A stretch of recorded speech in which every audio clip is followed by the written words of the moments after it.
Shalom, and welcome to our History Podcast. This is a production of KingdomPreppers.org. I'm your host, Kingdom Prepper, and you're listening to Churchianity, 2000 Years of Leaven. We continue with our history. Part 7, Christian Independence. Doctrinal disputes created deep divisions in the ancient Catholic Church, which often led to violence, like the Arianism problem seen at the end of our last podcast. Beginning with Constantine's reign, these disputes forced the intervention of the sitting emperor, and all groups and parties in dispute sought the aid of the Roman government, which they hoped would crush the opposition. Constantine attempted to settle the Arian dispute by summoning an ecclesiastical council over which he presided. This idea would fruition into the 6th century situation of the Byzantine emperor being seen as both king and priest, Caesar and pope. On the path to this kind of supreme power, the men who succeeded Constantine had to destroy two important elements that threatened the dominance of the church: Arianism and the paganism of the Roman aristocracy. The Arian adherents were too unified and too strong to be crushed by Orthodox Christians without the aid of the emperor, so the leading Orthodox bishops pleaded with the Roman state to step in on their behalf. Arianism had spread far and wide, and it had gathered such strength and force that Constantine was baptized by an Arian bishop on his deathbed. Even his sons who sat the throne after him sympathized with the Arian movement. By the middle of the 4th century, the opposition against Arianism was halted by powerful rulers who also sympathized with the cause. But 2 decades later, the emperors who assumed power would begin to favor the side of the Orthodox Church and reject Arianism. When Theodosius ruled, he made sweeping changes that would stamp out the Arian problem in much of the realm, but not before great damage was done. Theodosius was an Orthodox emperor who condemned the Arian movement and sought to destroy any trace of it from the eastern half of the empire, which was his domain. This was also the half where Arianism thrived. Before he could fully suppress the movement by passing laws forbidding Arians to meet, Arianism spread to the empire's fiercest enemies. In his book, Medieval Christianity, Kevin Madigan writes, Europe, no longer an empire but an aggregation of smaller kingdoms, now was home to practitioners of Germanic religions, to Catholic Christians, and to baptized Germans who practiced a form of Christianity that was regarded as dangerously heretical by Catholic Christians. Born of a Cappadocian Christian family that had been captured by the Goths, Ulfilas was fluent not only in Greek and Latin but in Gothic as well. Consecrated bishop around 340 by Eusebius of Nicomedia, an Arian who was then bishop of Constantinople, Ulfilas laid the foundation by which the Goths later became Arian Christians, and Gothic became a written language based on Greek. Aside from preaching an Arian creed, he translated the New Testament into Gothic. In this way, his Arian style of Christianity passed from the Goths to other Germanic tribes, and moved back into the Western Empire when the Germanic tribes crossed the old frontiers, established kingdoms, and began to settle.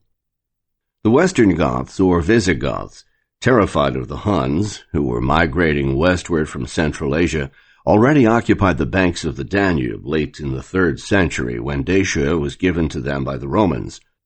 In a conflict over land and food, they defeated the Romans at Adrianople. Emperor Theodosius I thereafter recognized them as Roman allies and confirmed them in their possessions along the Danube.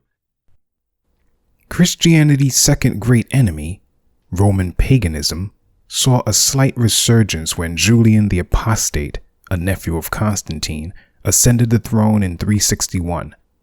After rising to power, Emperor Julian, who was raised a Christian but secretly embraced paganism, openly expressed his favor of the polytheistic religion and set about reversing the Christian policies put in place by Constantine and his successors. Julian was educated in Neoplatonism and was a great admirer of Greco-Roman culture. He sought to elevate classical paganism to a higher level of sophistication and made it a priority to restore the pagan Roman temples that had been abandoned by the masses who flocked to more alluring mystery religions. Paganism was dealt a near-lethal blow when Julian's efforts were halted during a battle against the Persians. Julian launched a Persian campaign, writes Susan Wise Bauer in The History of the Medieval World. In 363, he marched east with 85,000 men. One June day, during yet another Persian ambush, Julian was struck by a Persian spear that lodged in his lower abdomen. He was carried back to camp, where he slowly bled to death. One of only 3 Roman emperors to fall in battle against a foreign enemy. The other 2 were Valerian and Decius. Following Julian's death, all emperors who rose to power after him, in both the East and the West, were thereafter Christian. But while the emperors who immediately succeeded Julian embraced Christianity, they did little to oppose paganism. It wasn't until the last 2 decades of the 4th century that the church experienced vindication by gaining the support of emperors who would suppress and eventually crush paganism entirely. Gratian, an emperor of the West who ruled from 375 to 383, separated paganism from the Roman state and excluded the age-old title Pontifex Maximus from the list of those usually associated with the emperor. No longer was a Roman emperor high priest of the Roman cult. Gratian also ordered the pagan altar of victory removed from the Curia, the principal meeting place of the Roman Senate in the Forum Romanum, ending centuries of dearly held tradition within the highest ranks of the state. The removal of the pagan altar led to a debate between a man named Symmachus, leader of the pagan elites, and Bishop Ambrose of Milan.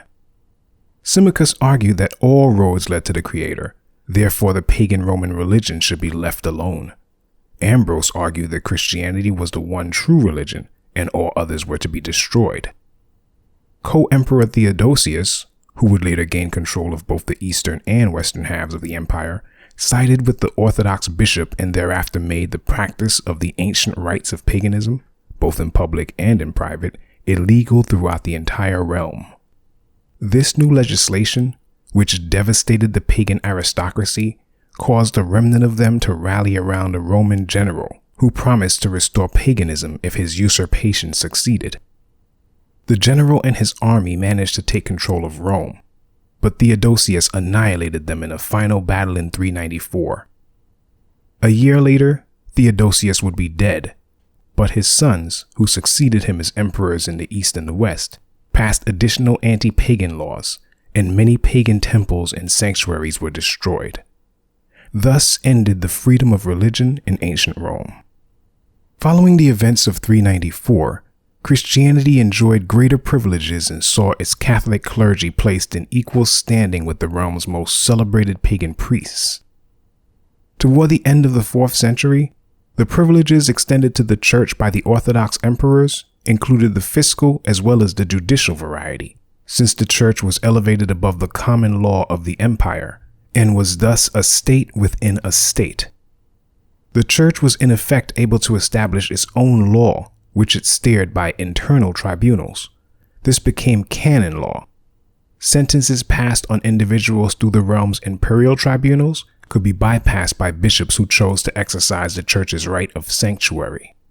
The ordinary law courts of the Roman state relinquished judicial control over the church, so its clergy was exempted from its strictures.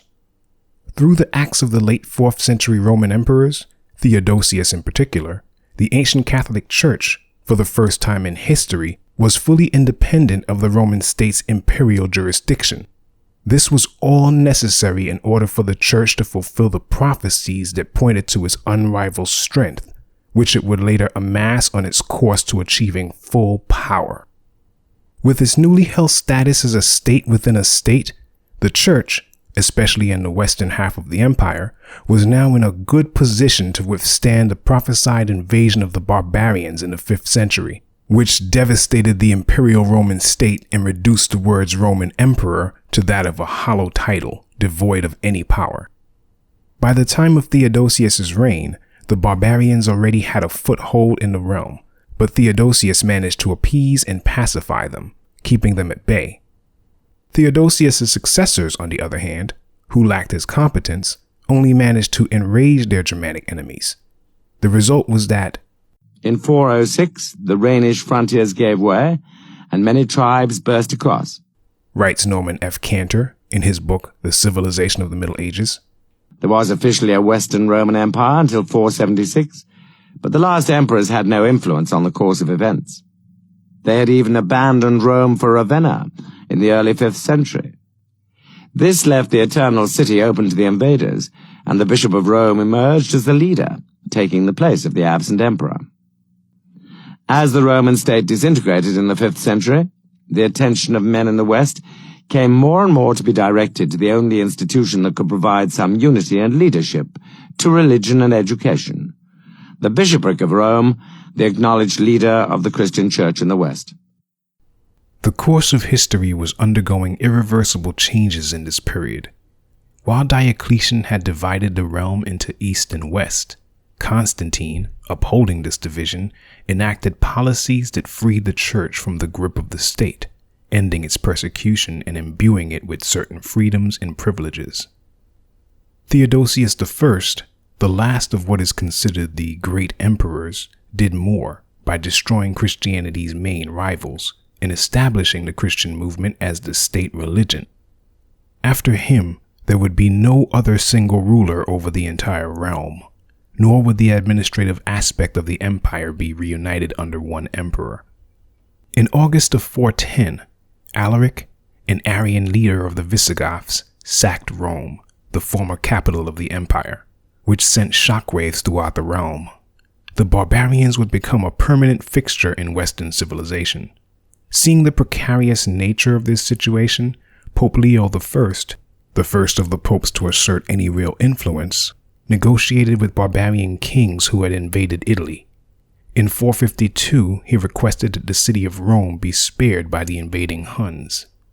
In Mysteries of the Middle Ages, Thomas Cahill writes, "The Pope and his brother bishops, all public men in their classical mode, moved quickly and deftly to secure the peace of their increasingly fractured realms, and in the process to aggrandize themselves. By the early 5th century, the barbarian hordes were pouring into Italy from the north and east, attracted mightily by settled farmlands and sweet vineyards. By mid-century, one massive influx, the Huns, under Attila, looked to march on Rome, now a defenseless former capital. Pope Leo the Great, a bishop of massive dignity, intelligence, and purpose, travelled north to Mantua and met with Attila. The Pope used every trick he had, from eloquent words to elegant panoply to a tangible aura of spiritual authority, and so impressed the Hun that he agreed to desist. It was an encounter of mythological proportions, and would bolster the reputation of Rome's bishop for centuries to come. The Pope could not be withstood, not even by an unbaptized savage. In 455, Pope Leo again negotiated with the invading Vandals. Here we see the Pope replacing the Emperor as defender of the realm. It was Pope Leo I, Bishop of Rome from 440 to 461, who established a foundation for the supremacy of the papal office, which would begin to reach its height under the 11th century popes. The Petrine doctrine, which was formulated by Pope Leo, is based on the words Yeshua spoke to Peter in Matthew 16 verses 15 to 19. Leo's interpretation of this exchange asserts that Yeshua intended for Peter's supposed successors to share in his power, each being given the keys of the kingdom, as it were. The Bishop of Rome, who ruled over a city where Peter is believed to have been a missionary and was supposedly martyred, was to be the head of the entire church, being invested with absolute authority over matters of faith and morality. The Roman Pope was to be seen as Yeshua's vicar, or substitute on earth. Again, this would not begin to be fully realized until late in the 11th century, as the early popes failed to assert any kind of influence associated with the prestige of the papal office, aside from Leo himself. We'll be back with more exciting scriptural history in a moment.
We now continue with our podcast.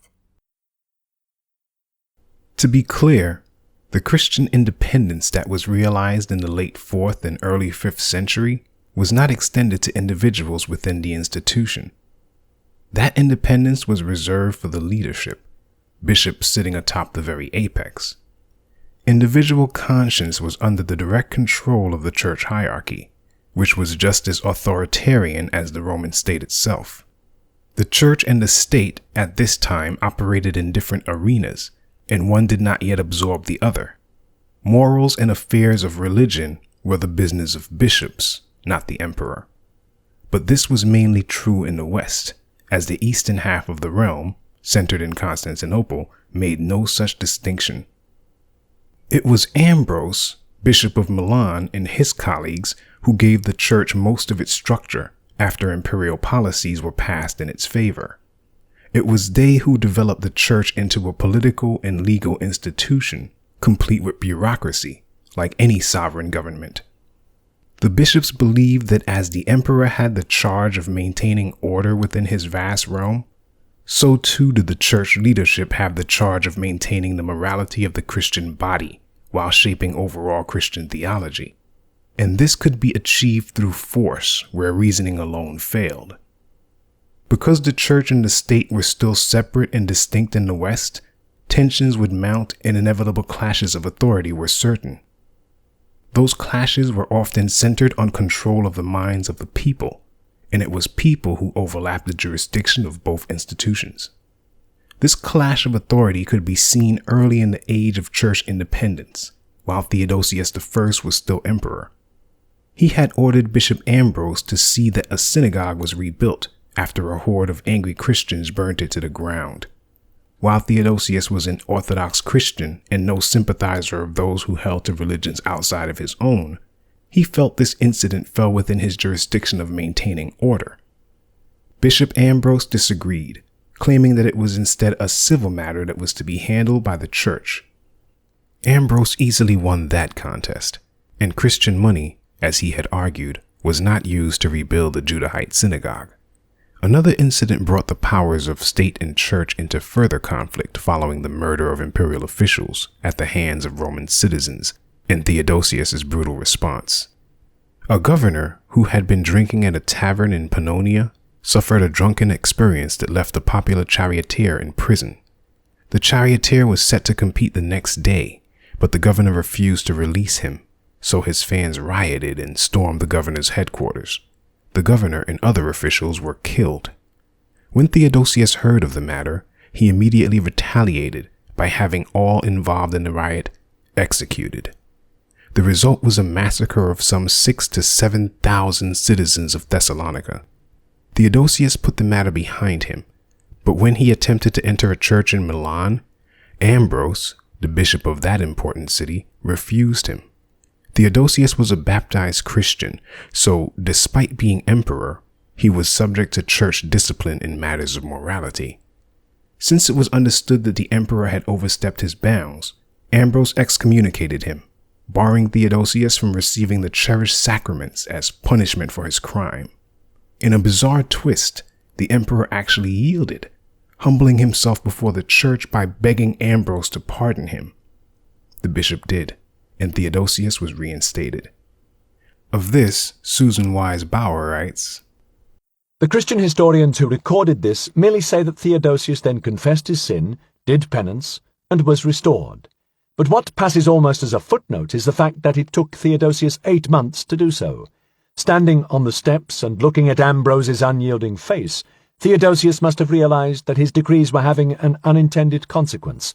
The single Catholic Church held his empire together because it was greater than the state, greater than any national loyalty, greater than any single man.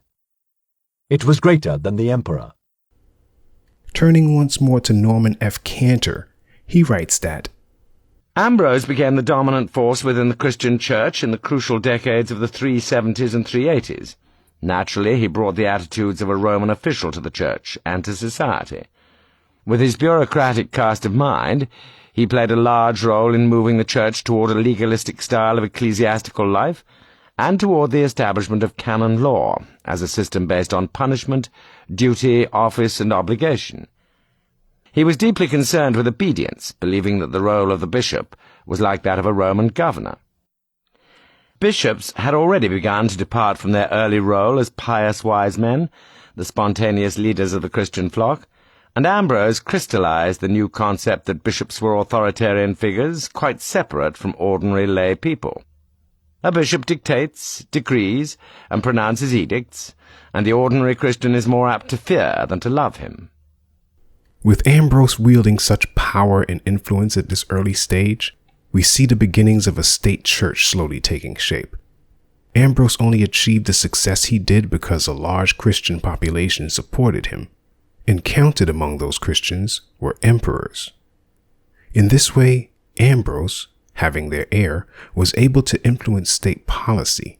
This is why pagan opposition could be removed by Theodosius, and why Gratian, the young emperor susceptible to Ambrose's control, could be moved to have the pagan altar of victory withdrawn from the Senate. Ambrose's influence reached beyond emperors, however. While he presented the theory of the church existing as both a civil and ecclesiastical power, he proved, through his actions, that the church was in fact above the state in many matters, and this would pave the way for the state church that would emerge much later. That said, the eastern half of the empire was structured quite differently from its western counterpart. Following Constantine's example, writes John M. Riddle, the emperors maintained that they were responsible for the church's unity, and, in most cases, that also meant giving approval for appointments to ecclesiastical offices.